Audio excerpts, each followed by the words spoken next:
Hello, everyone. Today we have Charley Mann of Great Legal Marketing. I've been watching his videos on YouTube all the time. He has tons of great content.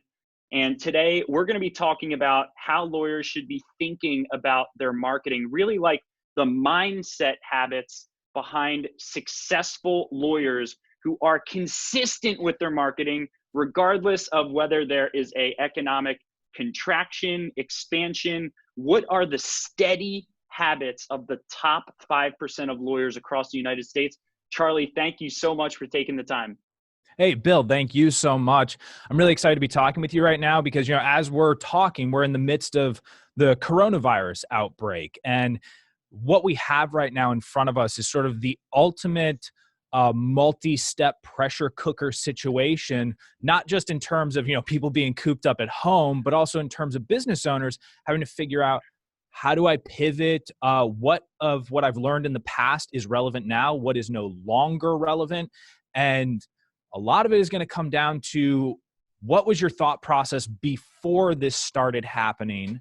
And how are you integrating, like you said, Bill, that mindset? And, you've been publishing a lot of awesome information to help solo and small firm attorneys. And that's where we, really focus on, is solo and small firms. And so thank you for the information that you're publishing. I'm really excited to talk to you about this subject today.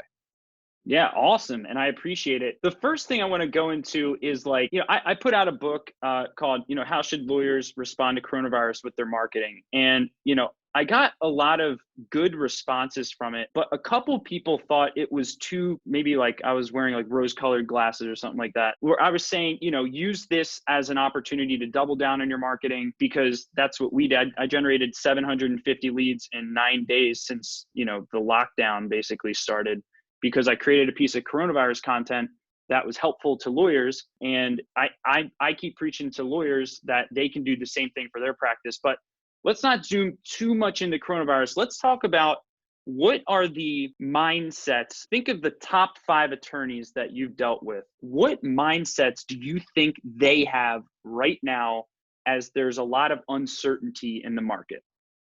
Yeah, so it's funny. A lot of it will come like right out of Stephen Covey's 7 Habits for Highly Effective People. Sometimes we just go back to the classics on something like this, right? So the number one thing is, who's being proactive rather than reactive. And, a lot of people will kind of pay lip service to what Covey said about being proactive. They think it's like, oh, well, I'm getting out in front of something. Well, really, a lot of what it's about is the ability to not just suddenly react in the moment. It's the ability to, when new information comes in, not just take your first response to it, but filter it for a moment, let it sit, and not explode at it. Take a moment with that information. So there's a lot of, and this is going to be true in a good economy and a bad economy. There's always more information coming at people, whether it's, oh, the Dow is all of a sudden exploding in growth, and so I want to jump on that freight train right now, and I'm going to dump a bunch of money in because it's the of the moment thing.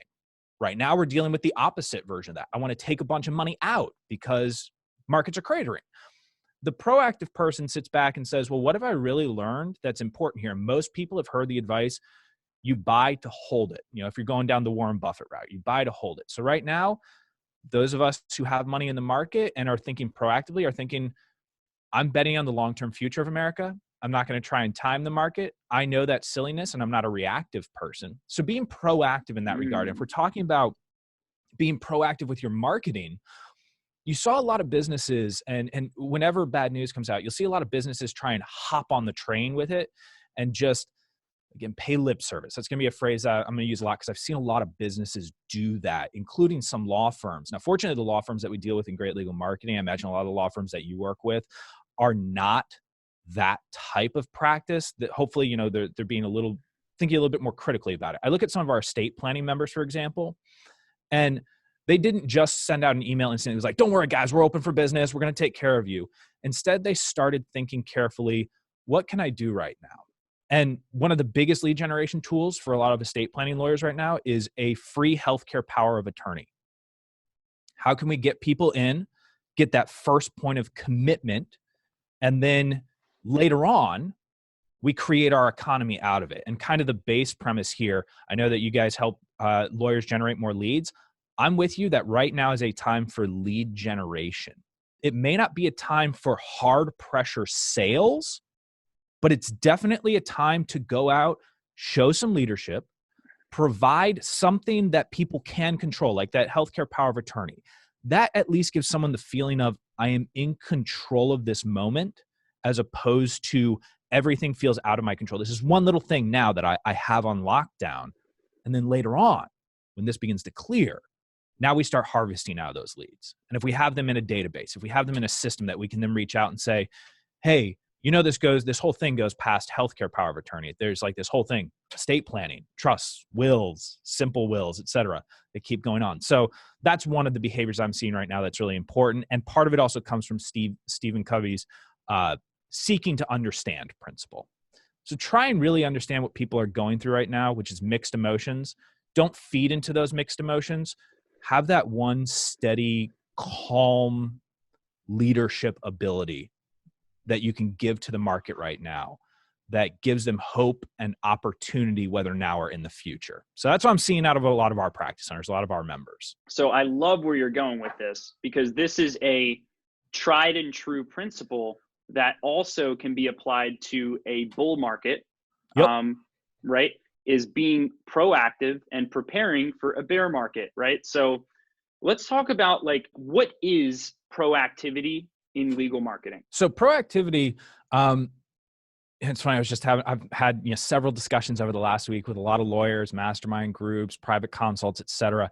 And a lot of the proactivity is, okay, what do we know works? Let's go ahead and start from what we know works. So in our case, one of the things that we know works is publishing useful, relevant information to get someone to raise their hand and say, yes, Bill, I need that information right now, like your coronavirus information that you publish for lawyers. People want that right now. And publishing that and saying, look, you can opt in to find out more about this. We know that that strategy works time and time and time again. It's one of the principles of direct response marketing, information-based direct response marketing. So in this time, rather than scrambling like, should I be using Facebook ads? Should I be using Google ads? Should I be doing SEO? Should I be gathering reviews on Google? What should I be doing? Instead, I know my principle base is I'm going to publish information that people are going to raise their hand and say, I'm interested in that, with whom I can follow up, whether now or in the future, to convert that person at the right time to better my personal and community economy. So that's being proactive. It's knowing your principles and letting things get past that amygdala reaction, the lizard brain getting triggered, that fight or flight response, letting it get past that and go to your core person. What do I know works in this world? And we know that type of marketing works, which is why we teach it. And it's why so many of our members are publishing new information. They're doing webinars. They're writing new reports. They're doing digital seminars, all that stuff, because that's proactivity. Okay, so I just want to slow down, because this comes natural to you, and some people listening are probably pausing the video at this point to go back to every word you just said. Okay, so your successful clients, they are publishing content, they're doing webinars. What was that list you just said? Because that is like the how, that is the, I should say, the what of proactivity. So you said they're publishing content, they're doing webinars, they're doing digital seminars, and they're writing brand new reports. A lot of them are also doing updates to their website that are relevant. They may include a brand new set of FAQs on their website that are relevant to the current economy. When you think about right now, criminal defense attorneys, a lot of families, if someone's going to get arrested, the importance of getting bond becomes much, much higher, getting someone out of jail. So what are we putting out there about how to quickly get your spouse or loved one out of jail, and then adding so they are not at risk of an in-jail coronavirus outbreak? That's on the mind right now. Seek to understand. Again, what are the concerns that people are going to have? Because most people, right, Bill, most people are going to exist in that reactive state. And those of us who are proactive need to compensate for that. We need to help those people become proactive. We need to help them get out of that reactive state and feel like they are back in charge of their own lives, their own situation, like that estate planning thing. In the world of immigration, everything has gone mad at this point. No one really knows, when are we going to be able to get hearings? With people not being able to travel back into the country, how is that going to affect people who maybe had visas or visas in the works? Okay, now let's go out there and start talking to those people. Rather than just saying, hey, we're open for business. Let's say, here are the new rules and regulations. Just so you know, these are going to change maybe every 48 hours right now. You can sign up for our email list that will update you every time that we see a major new update that we think that you have. So now we're harvesting those leads and we're regularly touching base with them and we're conditioning them to hear from us. And that's actually a really important thing. Don't anyone out there, let's use the reverse example. Let's say that it's a fantastic market. Everything is back to normal. It's Pleasantville all over again in the United States of America. You still should be following these same principles. People just have different concerns at the time. We still want to, when we have people asking for information from us, how are we then continuing those communications with them? You never, ever want to just be like, hey, get my report. And then that's it. And we see that so often, right, Bill? We see that all the time is people are going to set up this report thing and then they never think about how do I then turn that into a tribe that I lead? And that, borrowing that tribe language, credit where it's due from Seth Godin. How do I lead that tribe? And then ultimately turn that tribe, and I'll go back to it, into my personal and community economy. Because, by the way, I really believe right now, in times both good and bad, small businesses like law firms are so vital to their community economies, especially in bad times, because the law is a durable profession. And it's going to have jobs in place. It's going to have money that moves back out into the local regional economy when things settle down. So it's just vital that law firm owners keep pressing forward in times like this.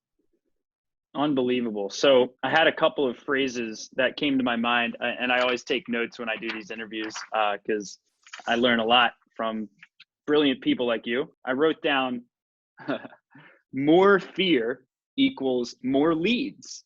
Yeah. And the interesting thing, why I'm not saying that from like a tongue-in-cheek perspective. I'm saying it like if there is more fear in your ideal client base's heads, family lives, whatever, there is more of an opportunity for you to help them with raise your hand, helpful content. So, and then in the other side of the equation, what I'm hearing from you is that the most successful attorneys are finding ways to leverage what's going on in both their ideal clients' minds and environments and the economic environment to create content that helps them, that then they can raise their hand for. So my question is, what is the light switch that you've noticed for lawyers who move from, when you say direct response, a lot of lawyers, I think, are going through their mind is Google ads.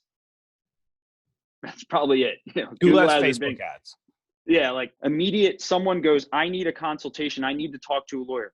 Where is the light switch that you've noticed lawyers who transition from pay for leads, get a consultation, to the long-winded process of building a tribe and building an email list? Like, is it usually a big failure that causes a lawyer to force themselves to shift their model? Like, what is the light switch for most lawyers where they take a more long-term perspective to their marketing? First off, Bill, that is an awesome question. So thank you for that. The light switch, I don't usually see it come out of collapse. It's not usually a tremendous failure, because a lot of times with traditional advertising, in which case, I mean, some of the big broadcast advertising, people who are doing television and everything, there is a certain stage for law firms where that does make sense, by the way. Now, we can make it even better with some of the direct response stuff, but some of those traditional advertisers, it can take some time for the phone calls to start dwindling, say. Or let's say we're a firm under $2 million a year, under $1 million a year, under $500,000 a year. And we've been doing kind of the normal marketing that is, here's my name, here's my website, here's my practice area, and maybe here's my tagline, right? Like, tagline, logo. That's so much, people put a lot of effort into that part of their marketing. I think what ends up happening for that light switch moment is they find some type of resource that allows them to maybe test the waters or helps them actually try this direct response thing. And usually, actually, you know what, Bill, what I really think it is they finally hear a better articulation of direct response. And the base articulation is, when I talk with attorneys, is if I go out on the street and I ask most people, what is marketing? Most people are going to say it's building a brand, it's awareness, it's getting your name out there, right? We hear those phrases all the time. If I then change the question, I say, okay, well, what defines successful marketing? If I'm asking a lawyer, they're going to say getting clients. Why do we have two separate answers to that? Shouldn't the answer to what is marketing be getting clients? That should be the only responsibility of marketing. Most people try and attribute that just to sales, but folks like Dan Kennedy have long taught the idea of your marketing is handling your sales process for you. And the job of marketing is not to get your name out there. The job of marketing is to get you a client. So is what we are doing speaking uniquely to the needs of clients? Is it speaking uniquely to the needs of someone who's been in a car accident, someone who's thinking of, wow, I have so many bills, unpaid bills piling up. I've heard about this bankruptcy thing, but I don't know a lot about it. And they're looking for that information. At that point, they're not looking for a bankruptcy law firm. They're looking for information about bankruptcy. People who have a lot of money are thinking about, how do I pass this money down safely to folks? Direct response marketing is trying to come to the people and say, here's what you probably need right now. And usually when I start articulating it that way, it starts making a lot of sense. Because think about it, Bill, when people come to you or for work on their digital marketing, their pay-per-click, some of the other services that you provide, you deliver information to them. You are filling a specific need for them. And something like your report that we talked about earlier, that is a timely report, is filling a void that they need. It's not traditional brand advertising. You are doing direct response. And so sometimes when attorneys enter your funnel or they come to Great Legal Marketing and they request one of our reports and they see, oh, that is direct response marketing, that thing that I just went through. And it's not a bad thing. It's not infomercials, right? Which is what they associate. A lot of them think like infomercial. They think some negative connotations with it.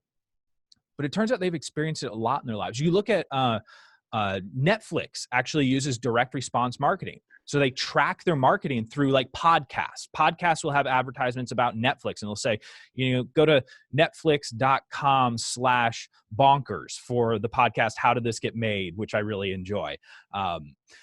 And that is direct response marketing. It's trying to get someone who is well tracked to respond to a specific offer that is relevant to them. I think I got it. Okay. I think I got it. The light switch is when it works on them. Yeah. Like, so for anybody listening, and then we're gonna, the elephant in the room, whenever we talk about this nurturing process, the elephant in the room is usually criminal defense and PI, because it's more of a snap decision market. So I want to ask you about that. But the first thing I want to say is, lawyers listening right now, you have to be aware of your purchasing decision cycle. And what Charley just said can change your law firm forever. I know it's changing my business. About 8 months ago, I didn't have anything online. We depended on, like really just cold calling and email follow-up, and that's it. And there's a place for that, right? Like there's a place for that because you can get responses. I never would want someone to limit themselves, cold calling. Guess what? Cold calling still works in certain markets. If you were like an estate planning lawyer and you decided, hey, I'm going to have someone who works in my office kind of cold call some CPA firms to maybe drive referral relationships. Because let's not forget, the marketing for lawyers can be just as much B2B as it is B2C, because you can do direct response to get referrals. This is something we teach members very early on, actually, is, hey, wouldn't it be great if you found more referral sources? Well, we can use the same style, direct response. And the difference is, instead of sending the normal little letter that says, hey, let's like refer to each other, wouldn't that be cool? We send one that actually makes some type of offer to the other attorney that puts the benefit first towards the attorney who might refer us a case. And then at the end, we say, these are the types of cases that we handle. We would love to handle them for you. We'll make you the hero to the client for having made the referral. And if we're in a state where we can, we're going to pay you a referral fee. Wouldn't that be nice? So that is also a big transformative moment when they think about it from the referral space with other attorneys, just the clients. So I want to triple down on the point that I was making before that. Thank you for pointing out the fact that still outbound is viable for some practice areas. But for lawyers listening right now, I want you, from the time you watch this video for the next 2 weeks, to just be aware of your purchasing decisions and look at the companies you make decisions to work with, and look at the first point of contact, the second, the third, the fourth, the fifth. Okay.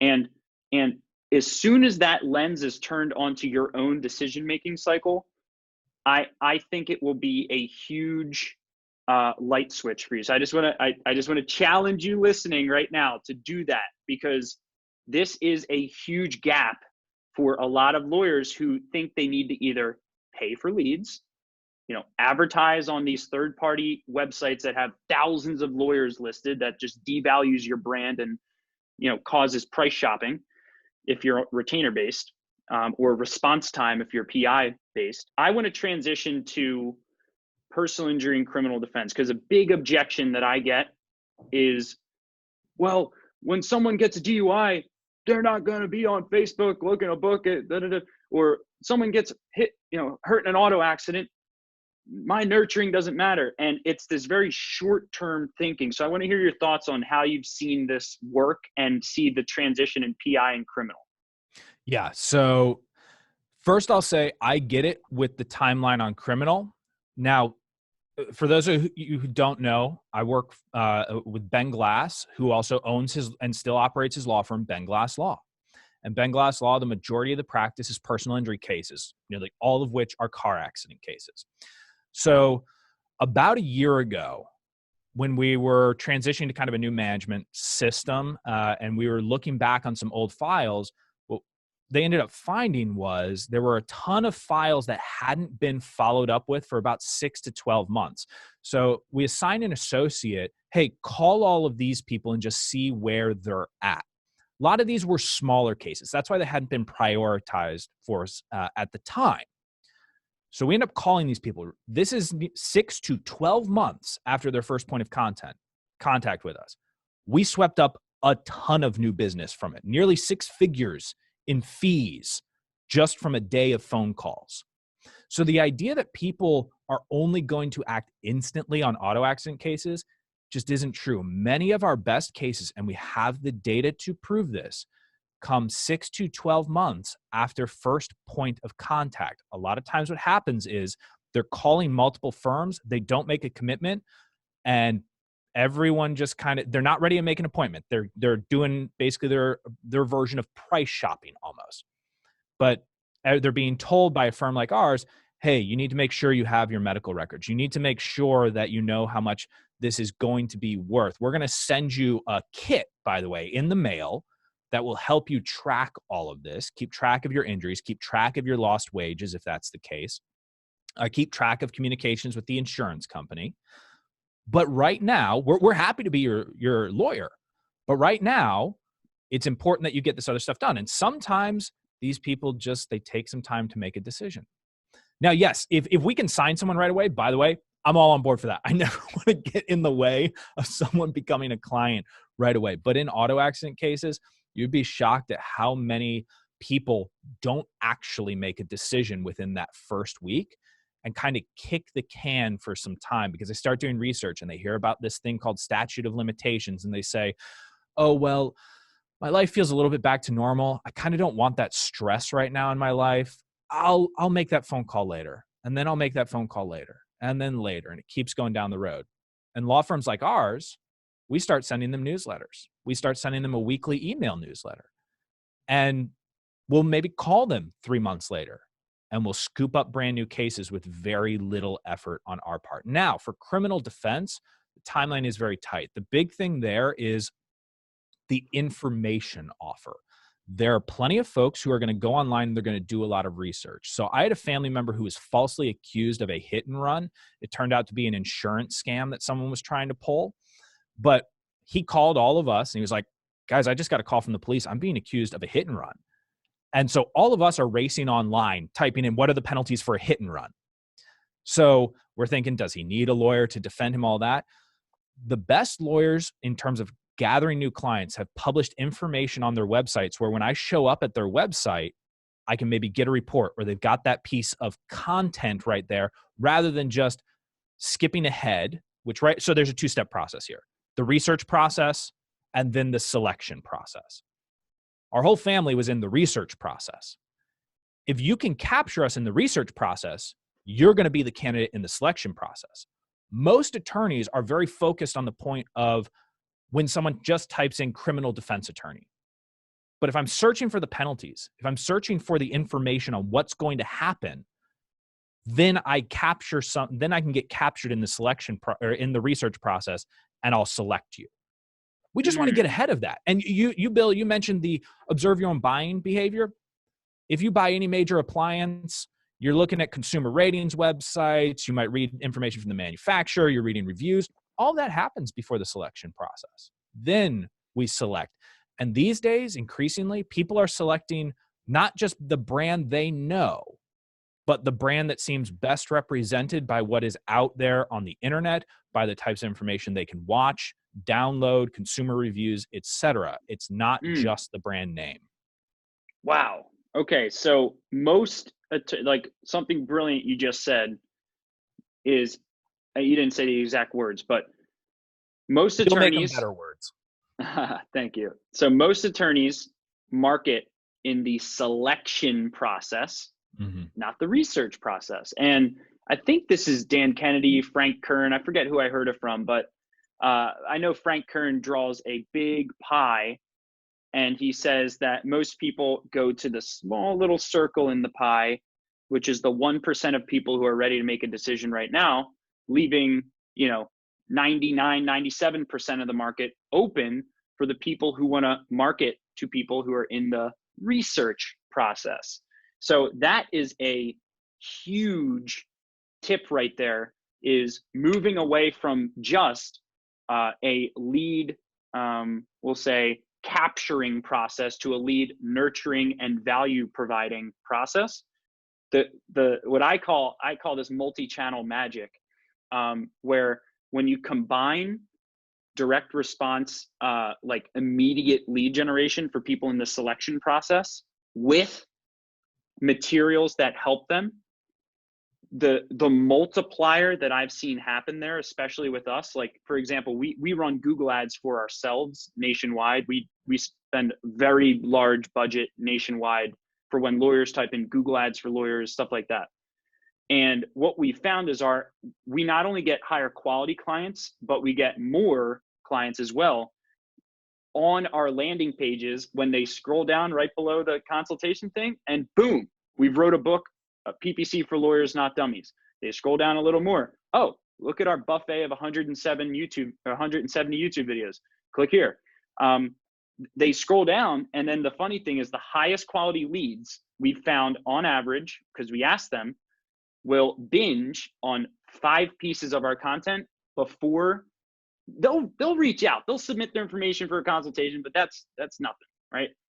Once they go through 5 pieces of our content, 5 videos, whatever, and then they reach out, they follow up on their form submission to us, it's a completely different game. So you can combine your direct, immediate selection process lead generation with the content you put out in the research phase to build trust and multiply these two together. A big question that's looming in my mind that I want to hear your take on is, I don't know how to word this, but a lot of lawyers, like, even now, talking about putting out helpful content, and it all starts to make sense. But then there's this belief in the back of their head that goes, well, what if my ideal client doesn't get the book, right? And it's like you only want to market to this little sliver, like high-end divorce lawyers, for example. Like, they're famous. Every time I talk to them on the call, they're like, we only want anything of ours to be seen by the most elite individuals in the world. And I feel like this sliver marketing, we'll call it, right, where you just want to market to this little sliver, you lose the brand effect, right? You lose the effect of the relationships you can build in your referral base, right? You lose like the opportunity by marketing to a wider audience, like Ben has done a great job in his local community doing, right? Just building general awareness. Where is that light switch for lawyers where they don't really feel like it needs to be a perfect ROI with the exact client with every single thing they put out?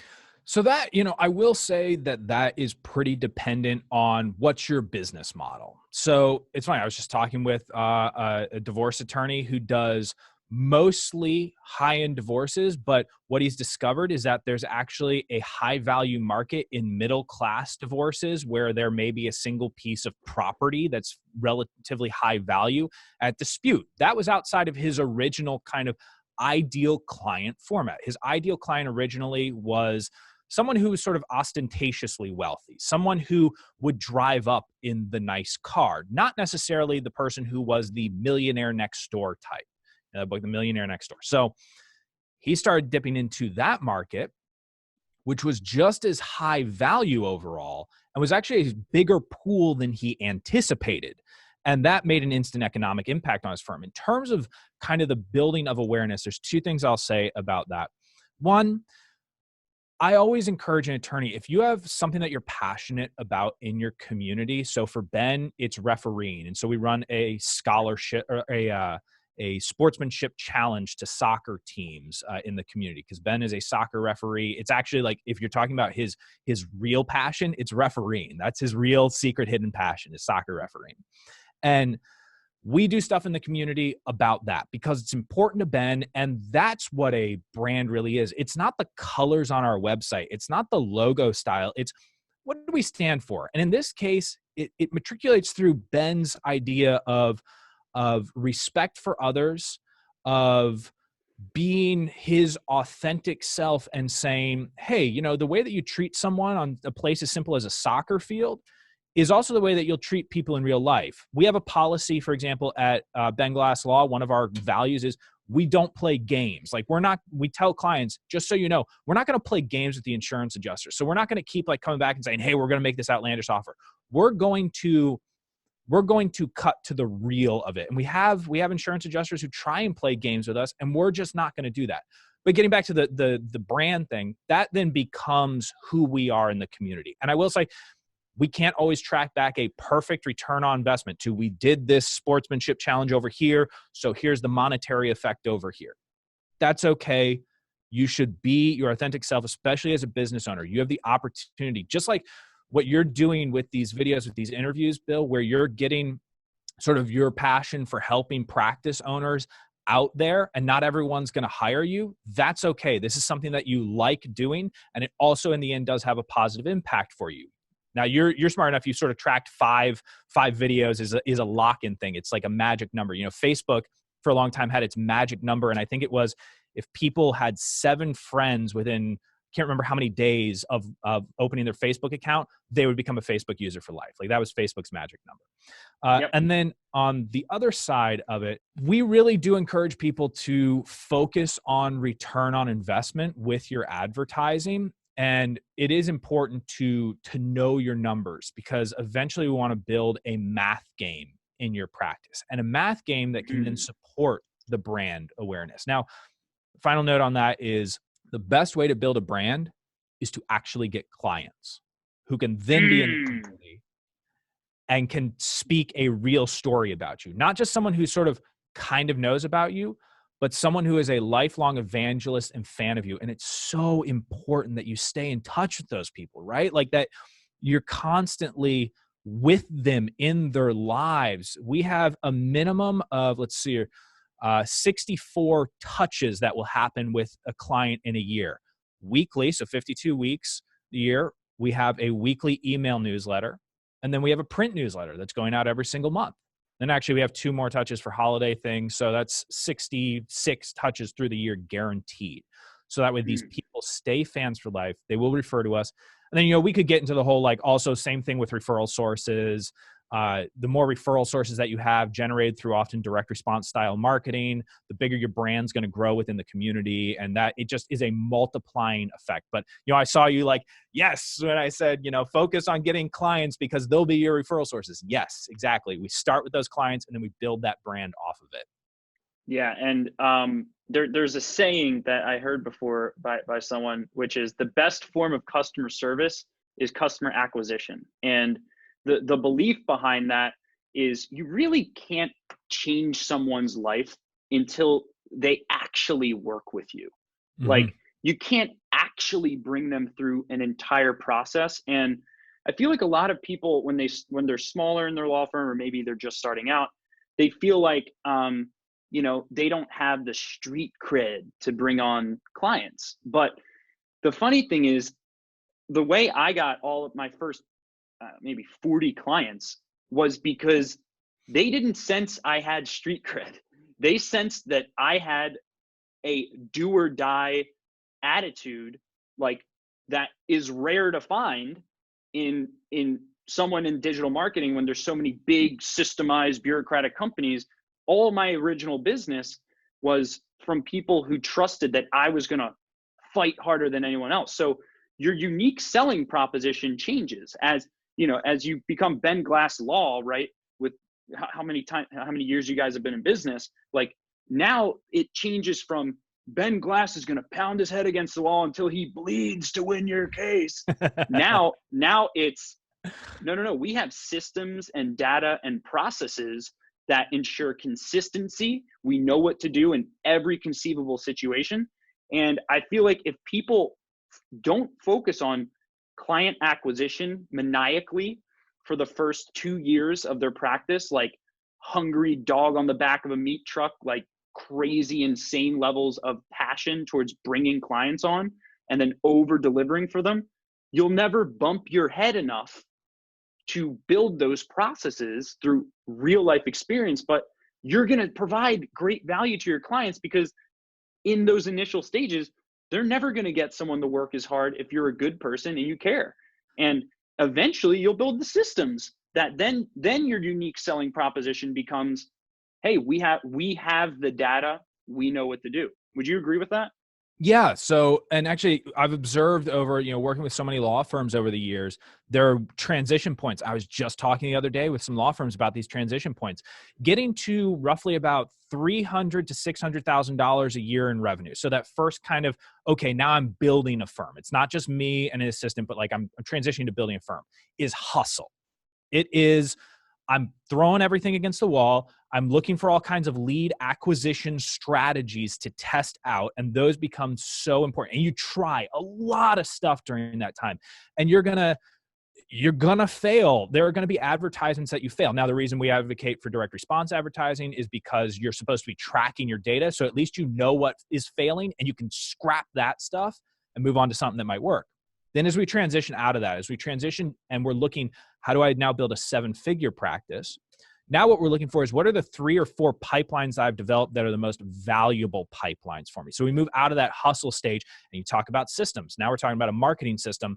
That moves me up to 7 figures. The transition from like your first 1 to 1.3 million up to say 2 million, so becoming a multi-million-dollar practice, really focuses on the system element, the ability to process a case, the ability to turn a lead into a happy customer. And let's be 100% honest, cash helps run the practice. That's important.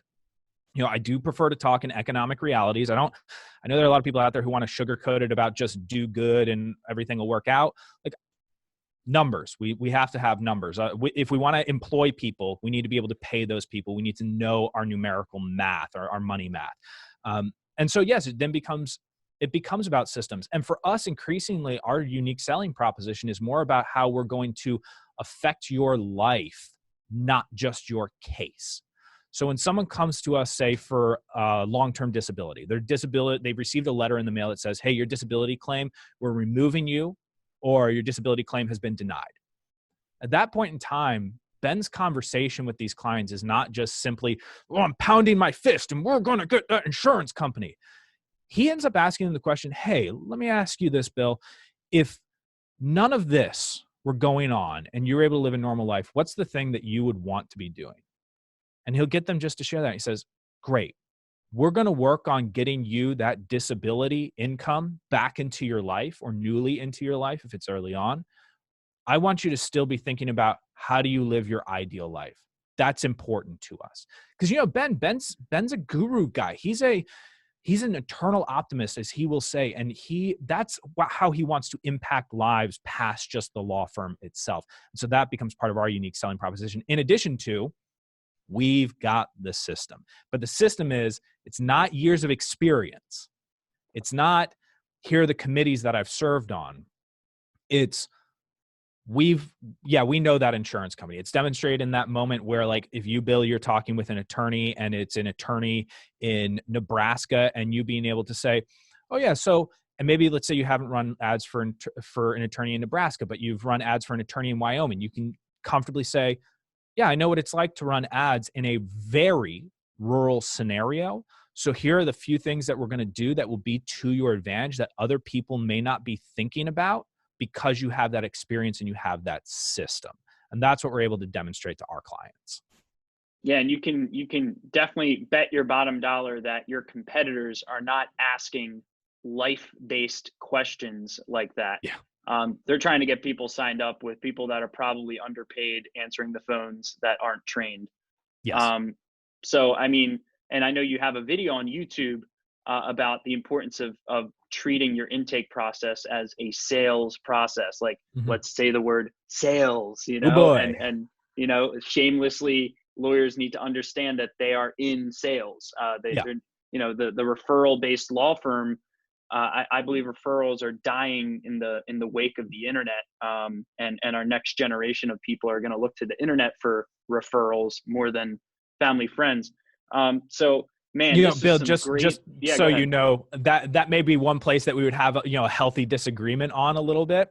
I think generationally it changes, as, like, for me, for example. So several years, my wife would appreciate if I remember the exact number right off the top of my head. Almost 8 years. I got there. We've been married almost 8 years. Had our first kid almost 6 years ago. And basically there's less time in our lives to go and search for stuff. And we do become a little bit more reliant on close friends being able to say, like, my neighbor, I was just asking him, we have one of our skylights we can see some moisture that's been creeping in some of the wood. So I asked him, "Hey, do you know a good guy who can handle skylights?" And he had someone from 20 years ago, actually, that he referred to us. So we've got them coming out and making an estimate for us, in addition to someone that I found online. So we actually have the doubling down of that process. And I think there's still a lot of good referral work to be done.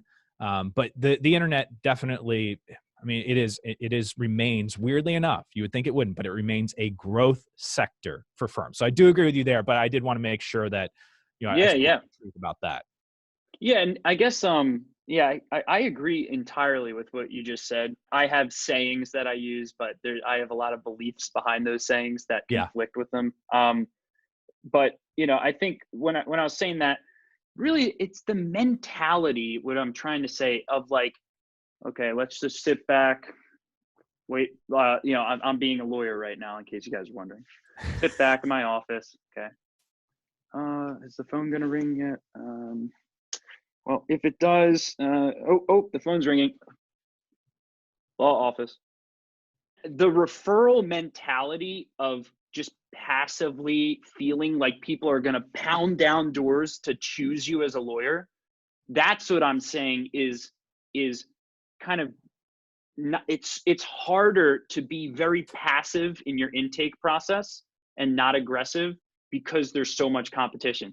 Did that augment? Yes. Okay. So yeah. So, like, I guess the way that I would frame it is, you can't take referrals for granted anymore. That it used to be, a referral is like lock-in prospect. These days, a referral is still probably going to reputation check you online. They're still going to look at your website. That's probably where they're going to find your phone number. So look, if you make a referral most people are going to refer like, oh, you should call Ben Glass Law. So then the question becomes from there, if someone types in Ben Glass Law to get our phone number, are they seeing 92 5-star reviews, or are they seeing 13 reviews at a 3.0 average? That's important to consider. And then if they go, okay, well, let me check out the website. Does it look really generic? Does it seem like it's just checking the boxes of what a law firm website is supposed to be? If you're in San Francisco, it's a picture of the Golden Gate Bridge and it says, we're aggressive and we care for you. It has a home page, it has a contact page, it has a locations page, and a bio of the owner. Like that is putting you at extreme risk of that person clicking the back button and saying, yeah, I appreciate that referral. I'll still probably call that law firm. But there was that guy below him in the Google local pack that has 28 5-star reviews instead of the 13 reviews average out to 3.0. I think I'm also going to call him or her. And that's what they end up doing. And so you can't take that referral for granted at all. So that sales idea, I love it. Yes. Don't take referrals for granted. The ultimate screen. So yeah, that is $1 million phrase right there for some people. Wow. The whole capturing, the whole sales idea is, man, sales got a negative connotation for a long time. I guess we can look back a little bit into the 80s and 90s where sales really started changing, because being a salesman back in, the 50s, the 60s, that was someone who actually could be coming to your home proactively to say, hey, here's a new piece of technology, something as simple as like a vacuum cleaner or a fire alarm system back in that day. That person was helping you out by being at your front door and saying, I might have something that can solve your problem. Then as we get into the 80s and 90s, sales becomes associated a lot more with, say, Wall Street. It becomes associated a lot more with cold calling, with just dial for dollars, all of that. These days, now we have to couch that word sales a little bit behind the scenes, and we have to talk about, an intake specialist rather than a salesperson. We don't talk about someone, an attorney doing an appointment being a closer, even though that's what they might be doing. It is always worth studying all of these sales materials. Chet Holmes' book, When a Buyer Says No. Grab a copy of that book and understand the principles behind all that. You don't always have to adopt the same tactics. I'm not like a hard close guy. It's not who I am. And and I respect the people who are, by the way, the folks who can get on the phone and can just like nail until they get a close. I have to respect that. That is a style that works. And some people like being sold to that way. That's not the way that I want to do it. But yeah, do I study salespeople? Do I study the masters of their crafts in as many marketing sales areas as possible? Oh gosh, yes. Because there's going to be stuff that clicks with me. And also, when you get into the situation, this happens to a lot of attorneys who are first getting involved in marketing overall. There are actually 2 notes real quick. One, the type of marketing that we teach is really focused on let the marketing do the sales for you as much as possible. Build your positioning, build your ACE formula, authority, credibility, expertise ahead of time. So that way when someone comes in, they already want to do business with you over all other options. And by the way, one of those other options is doing nothing at all. Let's never forget that our potential clients can choose their existing status quo. Yes, I know in criminal defense, we're going to feel pressure, but we don't let the exception of some criminal defense cases be the rule here. Even bankruptcy, which seems imminent, people will find a way to kick the can another month on that. They will figure out a way to do nothing because that feels a little bit safer sometimes, just to crawl back and say, whew, well, I don't have to deal with that for a little while. Happens in personal injury cases all the time. So that's really important to have. Robert Cialdini wrote the book Persuasion, which talks about some of that stuff. And if you haven't read Robert Cialdini's book Influence, by the way, holy moly, you got to read that book. Yep.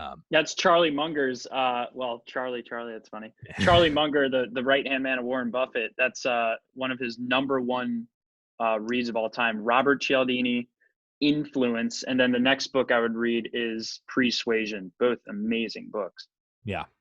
So, and when then comes to sales, the next thing is for a lot of lawyers, and this is the second point, is a lot of lawyers who are early on in this process. One thing that helps is to have a catalog of things you can fall back on. So simple moments about how to know how to respond to a certain objection. The first few times that you do it, a lot of times we're talking about price objection. The first few times you do it, if you don't have a script, your response is like, hey, I guess I'll lower my price, or you kind of stumble through it and you kind of get flush in the face. And I've seen this, and that's okay. Look, I've gone through this process. I mean, I've been doing all this stuff for almost a decade. I've been through that process. I know exactly what it's like. I'm very sympathetic with those moments. I understand it. But what you got to do is you got to study into that. You got to be a forever learner. And so you absorb information. So the next time it happens, you test out something that you heard. And you're probably going to test it word for word, and it's not going to work perfectly. Okay. It's not going to be a home run because you need to edit it for your words. Then the next time it happens, you think, okay, why didn't it work out when I used the other person's script that time? What's more true to me? And now we've combined my authentic self, my value providing self, with something that helps me remove price objection, a script that I learned that I edit for myself. So that's why we go out and we study something called sales. So I'm going to see if I can pick my computer up and show you what we have in our office. Please. Yeah, very, very big on sales. That's my background. I'm not a hard closer though. I'm more of a consultative tech sales type. Yeah. But as soon as you said, "Oh, the price is too high," I already have 5 objection handlers memorized for that. And if lawyers had that, I mean, just think of the money you're leaving on the table with that. So if someone were to say that to me, I'd go, yeah, hey, I completely agree with you. Any price is too much if you don't know the details of what we do and the results that it provides for your firm. Yeah. Right. Yeah. And then now I'm on the same page with them. Yeah, I agree. Yeah. The price is too much without information. Another objection handler, which, anyone can use that line. A lawyer, by the way, anyone, right? Hey, yeah, I completely agree with you. Any price is too much without the information as to what we do that's different and better. Could I explain that to you?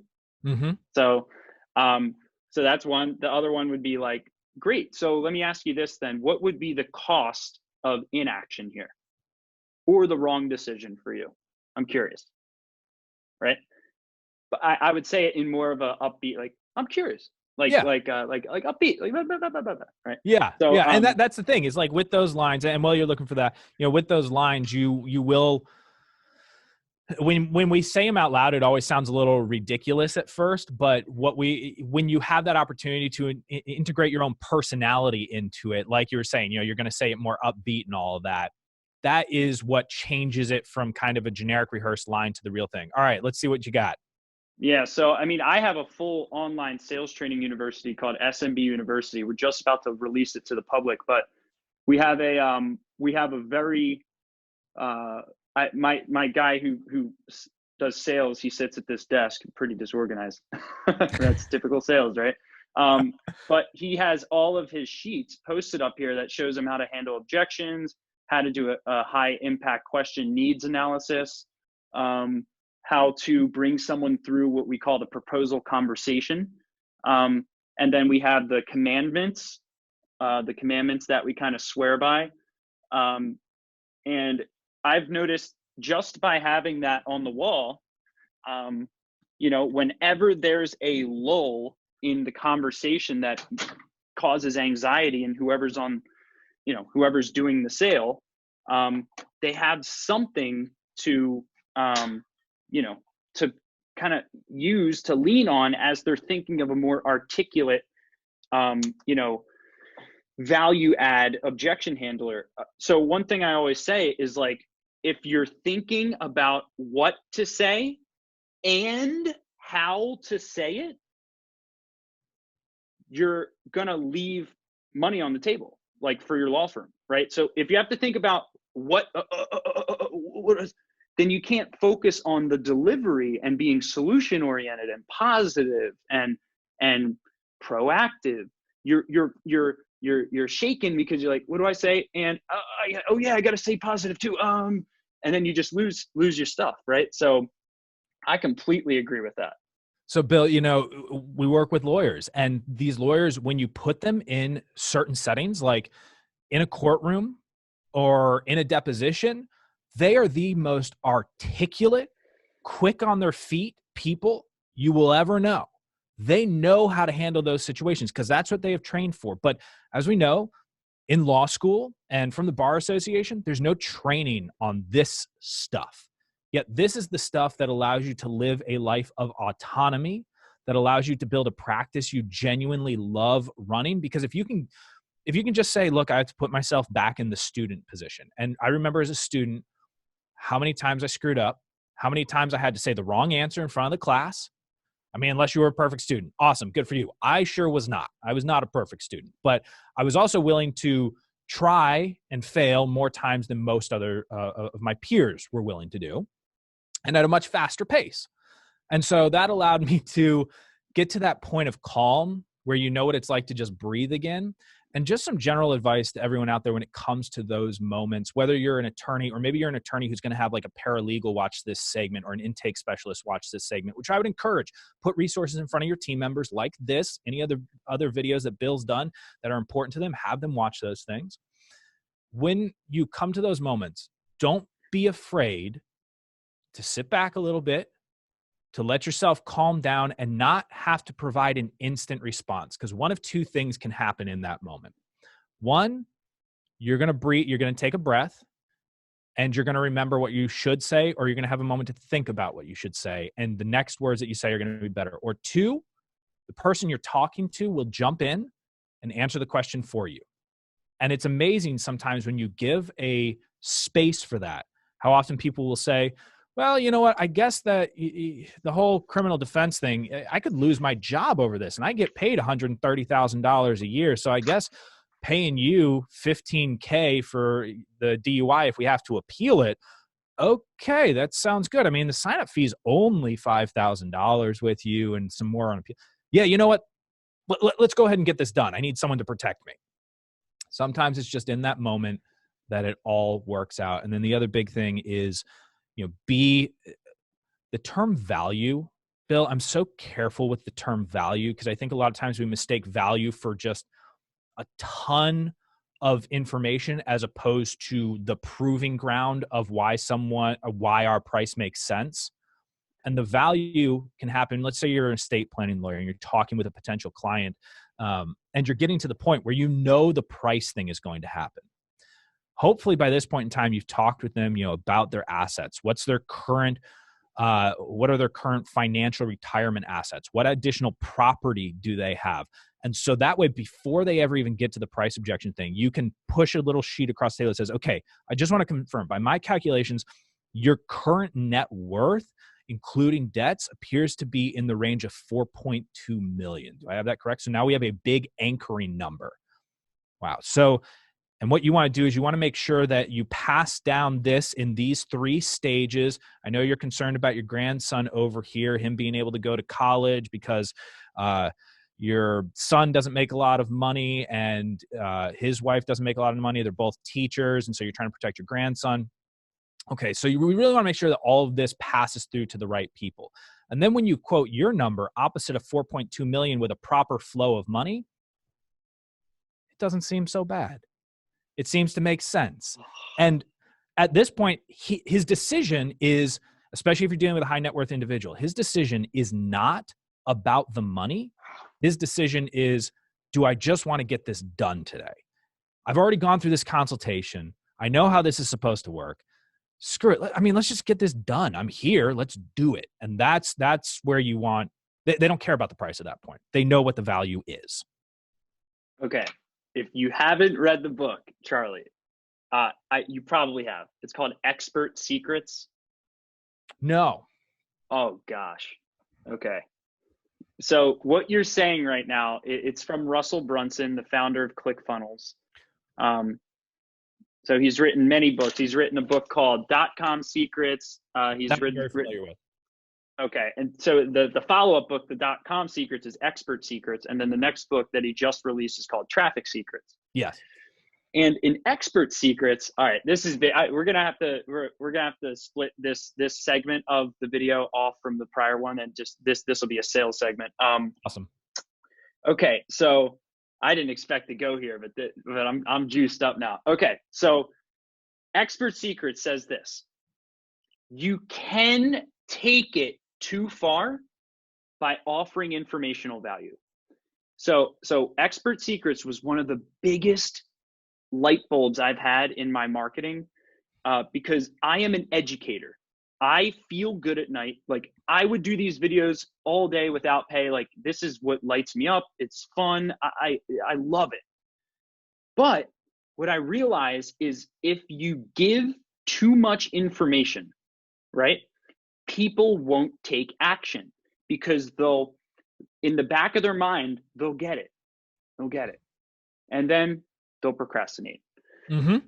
The job of an educator who wants to change the world and wants to dominate their market in wherever they are is to inspire their potential clients with the possibilities, the risk that you're alleviating for them, to inspire them with that so that they then seek more information on it. And then your job is to give them just enough information to take action, because they're like, Tony Robbins is so big on this, right? Whenever you go to a Tony Robbins seminar or do a course with him, he always is like, one thing I'll always say is, I don't want you to just passively sit here and go, oh yeah, I feel good. Passive listening, right? Just passively sitting back and absorbing personal development content, right? He wants you to be active, to take action, right? There's no way he can really change people's lives unless they take action. So what I've learned in Expert Secrets is you are doing people a disservice if you take your educational marketing so far. Same thing with on sales calls. There's family law attorneys. There's one in Hawaii that we worked with. We got her great leads. She would literally educate them, spend 2 hours on the phone with them, to the point where she'd literally tell them how to go to the courthouse and how to do this. No one would hire her because she didn't inspire them to take action with an expert. Instead, she gave so much information that they probably felt like they could do it for that minute, but then they just procrastinated and went down a warp hole of confusion and seek more information. So I'm curious to hear your thoughts on that insight I've had recently. Yeah, so 100% on board with that. There are some people out there who speak a lot on value marketing, just provide value. I'm like, nope, not enough to just provide value. This is why we talk about the sales thing, because at some point or another, we have to pivot the conversation. So like with that family law attorney, one of the things is after those 2 hours, people want to believe, well, I gave 2 hours of my time through the law of reciprocity, going back to influence. I believe I'm using the law of reciprocity here. They're going to come back to me. No, first they might try some of the stuff that you talked about. They probably won't, if we're being totally honest, because you've taught them so much. It just becomes just this cloud in their head of information, and nothing can find a way to stick in their head. That's the difficulty. And then we would hope, well, they're going to come back to me. Weirdly enough, sometimes the psychology process there, the reason they don't come back to you is because they feel a little bit guilty for not having taken action with you then. And they go, I don't want to call up and be like, oh, I'm sorry, I didn't, hire you that first time. I guess, let's kind of. Instead, they find someone else who gets to take advantage of all that value that you provided and gets to go, yeah, we just handle all of that for you. They go, oh, good, because I don't want to handle it. And they've moved on to the other source. Oh my God. I can't believe how big of a point this is for people. Like, especially when you just start doing lead generation and getting people calling you from the internet, or really doubling down on your referral sources. Most lawyers are good people. Like, most of the lawyers I've talked to are good people. Like, yep. They would be in investment banking if they, were just focused on numbers. Like, lawyers deal with people's problems all day.